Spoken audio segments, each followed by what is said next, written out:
সকালের আলো ফোটার সাথে সাথে যেন মিলিয়ে গেল গুজবের শেষ নিশানাও। বাংলাদেশ ক্রিকেট বোর্ডের সভাপতি আমিনুল ইসলাম বুলবুল মেলবোর্নে না অবস্থান করছেন মিরপুরে। কাজ করেছেন আম্পায়ারদের 2 দিনের এক কর্মশালায়। ম্যাচ রেফারিদের প্রশিক্ষণে ক্লাস নিয়েছেন বিসিবি বস। ম্যাচ রেফারিদের এই কর্মশালায় মূল প্রশিক্ষকের ভূমিকায় ছিলেন সাইমন টফেল। লম্বা সময় ধরে বিসিবিতে নিজেকে ব্যস্ত রেখেছেন এই অস্ট্রেলিয়ান। ছুটিতে নিজ দেশে ওরাল দেবার আগে শেষ 2 দিন সময় দিয়েছেন বাংলাদেশের ম্যাচ রেফারিদের, জানিয়েছেন নিজের মূল্যায়ন। The umpires need more quality information if they're going to improve, but also to reinforce what they're doing well. The standard of umpiring in BPL I thought was very high. But being a restless person as I am, there's always room for improvement. So today the match referees have gone through a course around how do they get better. বাংলাদেশের ঘরোয়া ক্রিকেটে বিতর্কিত umpiring নিয়ে সমালোচনা বেশ পুরাতন।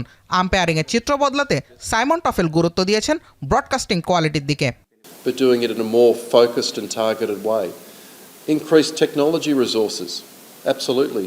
Camera coverage at matches, for sure. The better that we assess at the domestic level, the more problems and performance issues we solve before they hit BPL. So in the pathway we need, yes, more technology to show what we're doing well and where we could improve. সামনের দিনগুলোতে বাংলাদেশ থেকে আরও বড় মানের umpire উঠে আসবে, এমনটাই প্রত্যাশা করেন আইসিসির এক সময়ের এলিট প্যানেলের আম্পায়ার। জুবায়ের আহমেদ, এখন, ঢাকা।